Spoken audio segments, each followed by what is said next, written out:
Classified Crime is on the case of Starmichael Tucker, and today we're going to look at the tragic events that led to her passing.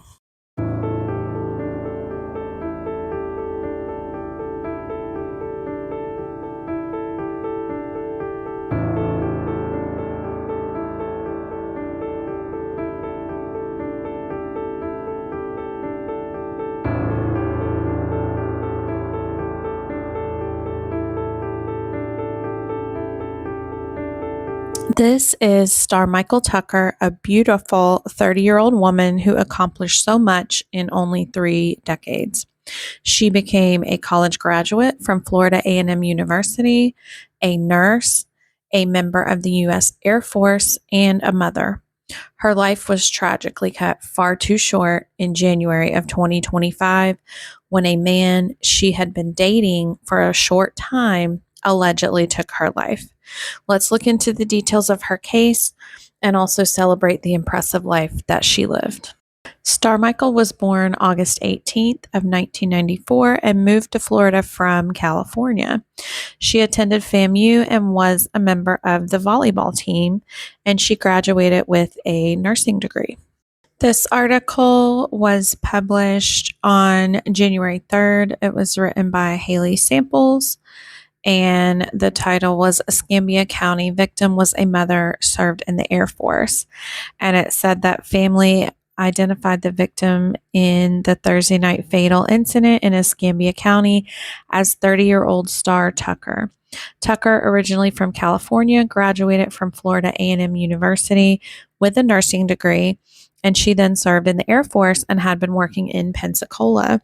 She leaves behind a young son. Her sister went on in the article to say that her sister was always there for everybody, and no matter what, she would show up for you.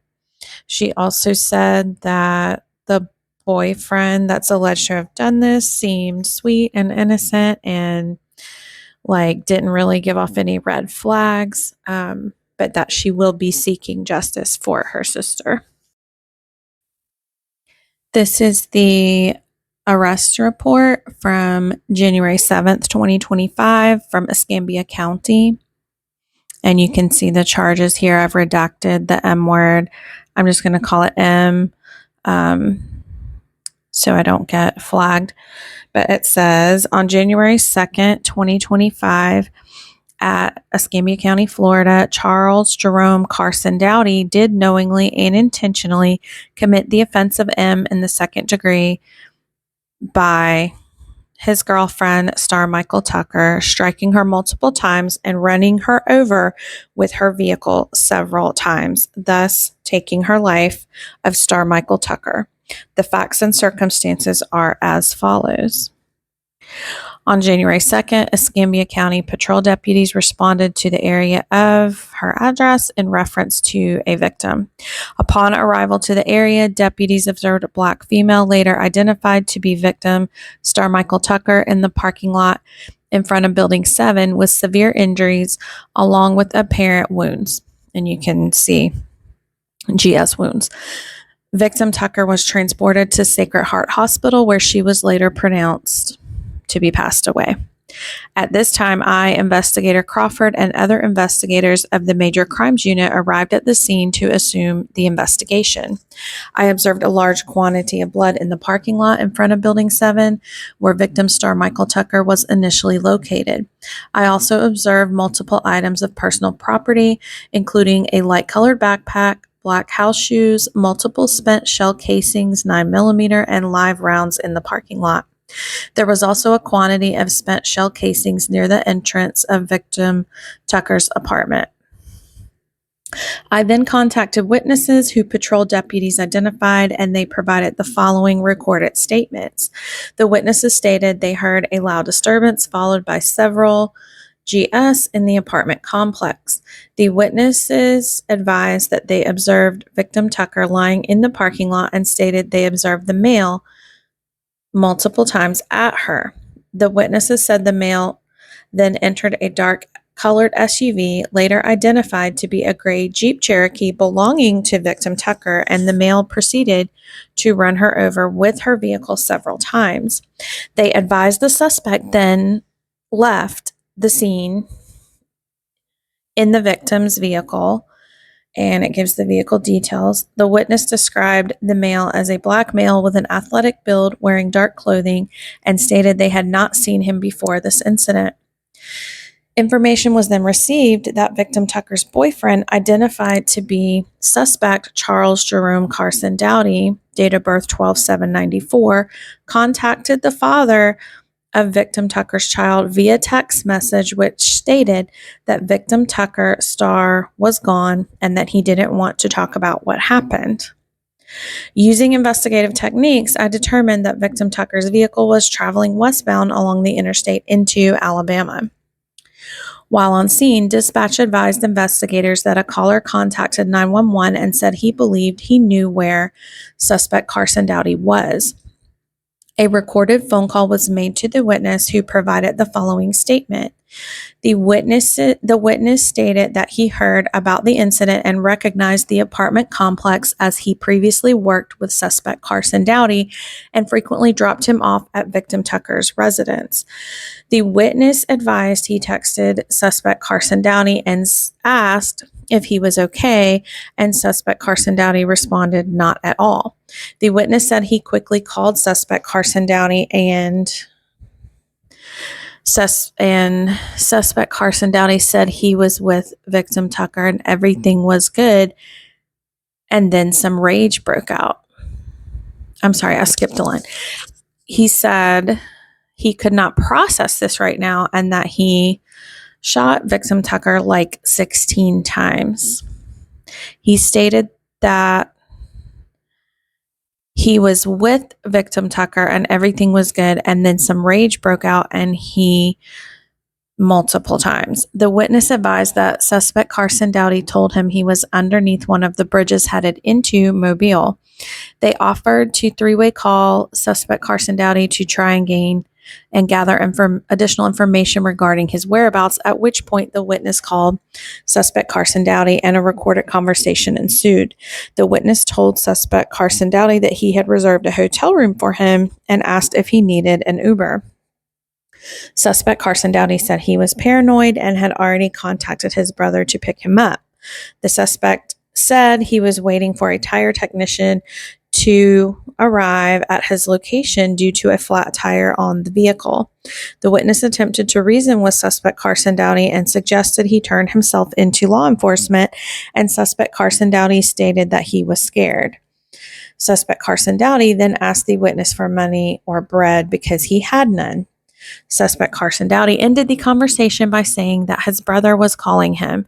The witness provided investigators with the cell phone number for Carson Dowdy. Due to the circumstances, surrounding agencies were notified in the Spanish Fort, Alabama, and Mobile, Alabama area of the suspect's whereabouts along with the vehicle description. A short period later, the Spanish Fort Police Department contacted Escambia County Sheriff's Office and advised they had located and detained the suspect in the area the witness provided. Investigators responded to Spanish Fort, Alabama, and contacted the officers, who stated the following. SFPD advised they located the suspect with the Jeep Grand Cherokee bearing the Florida tags in the Spanish Fort, Alabama area just before the Mobile Bridge, and noted the vehicle had a flat front tire. Upon contact with the suspect, he advised he had a weapon in the center console, and the only other statement he made was, "My life is over." Investigators read him his Miranda rights and stated he did not want to provide a statement. At this time, the suspect was then transported to the Baldwin County Jail pending an arrest warrant. Investigators provided the cell phone number by SFPD, who advised the phone was located on the suspect's person.